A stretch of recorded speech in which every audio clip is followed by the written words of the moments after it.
The CEO of Williamstown Bank is speaking out, calling what's happening to some children in our community evil and urging people to shine a light on it and help. Our Cassidy Fury is live in the studio to tell us more about the Giving Cup. It's a donation-based coffee shop giving more than just a great cup of joe. Cassidy.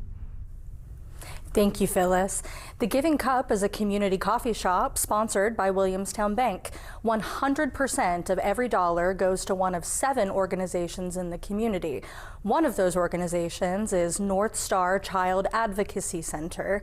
I spoke with board member of North Star and CEO of Williamstown Bank, Sharon Anderson, to learn more about how community donations and awareness make a significant impact. It's a message about awareness and action. Williamstown Bank CEO Sharon Anderson said once she learned what children in crisis can endure, she could not stay quiet.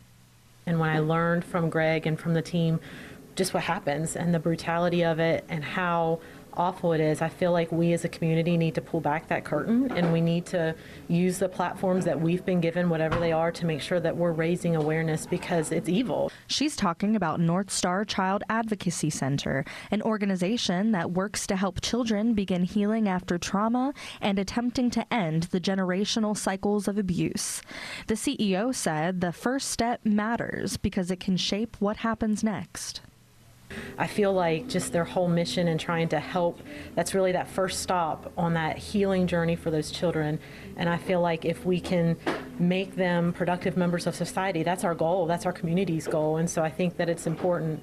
Williamstown Bank is also helping from the financial side.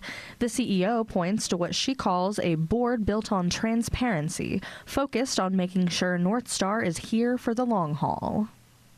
The board in general, the board that Greg has developed and created, has a heart for not just the mission, but the transparency and ensuring that North Star can be something that is lasting into the future. And I'm glad to be able to help with that from a financial perspective. Anderson said every donation, no matter the amount, matters and goes directly toward helping children take that next step. When someone comes in and donates their hard-earned money, it's not something that goes unappreciated. Whether you donate $5 or $50, that money 100% is going back to helping the children at North Star. And they are encouraging healing. Again, that journey to North Star is often that very first stop in what has been a very traumatic journey for these children. And for the kids who walk through those doors after a traumatic experience, she says the message from the community should be simple. I think that the children are our future, and they need to know that there's a group out there supporting them and that we are rooting for them. And we just want them to know that they are loved and that it doesn't matter what they've been through, they are enough, and we are here to support them. If you'd like to support North Star, you can donate, volunteer, or share resources so more families know help is here. In Parkersburg, I'm Cassidy Fury with WTAP News. WTAP News and the Grand Central Mall are hosting a telethon to promote donations for North Star on April 24th in the JCPenney Court. We hope to raise awareness and contribute to a mission that's important to the future of the Mid-Ohio Valley. Back to you, Phyllis. Cassidy Fury reporting live in the studio. Cassidy, thank you.